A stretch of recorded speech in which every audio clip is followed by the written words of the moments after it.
Type के questions को हम कैसे प्रूव कर सकते हैं। सबसे पहले हमें दिख रहा है 45 प्लस थीटा, तो हम 45 प्लस थीटा को ले लेंगे ए और 60 प्लस थीटा को मान लेंगे बी।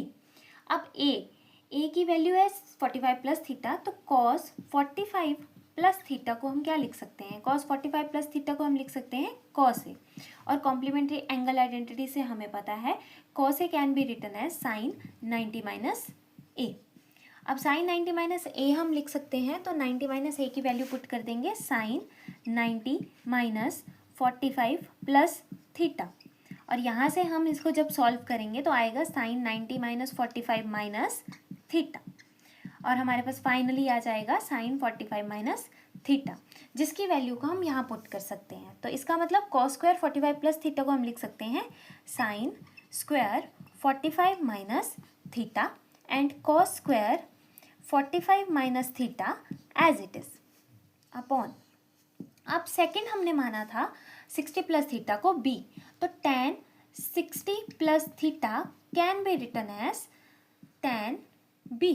अब tan b लिख सकते हैं, तो tan b को हम कॉम्प्लीमेंट्री एंगल आइडेंटिटी से लिख सकते हैं cot 90 माइनस b।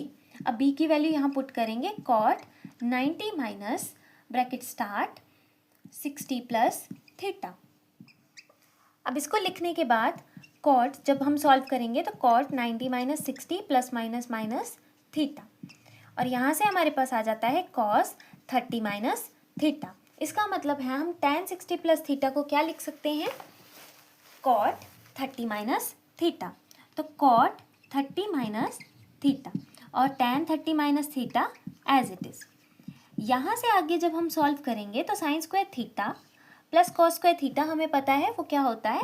अगर हम आइडेंटिटी को याद करें तो sine square theta plus cos square theta की वैल्यू होती है 1, तो यहाँ पे वही वैल्यू पुट हो जाएगी। इन दोनों के एंगल सेम है इसलिए इनकी वैल्यू हो जाएगी 1।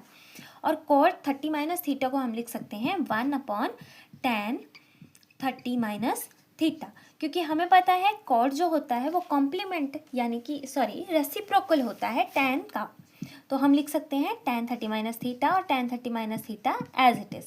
यहाँ से ये दोनों की वैल्यूज़ कैंसिल हो जाएंगी और हमारे पास आंसर आ जाएगा 1 विच इज़ इक्वल टू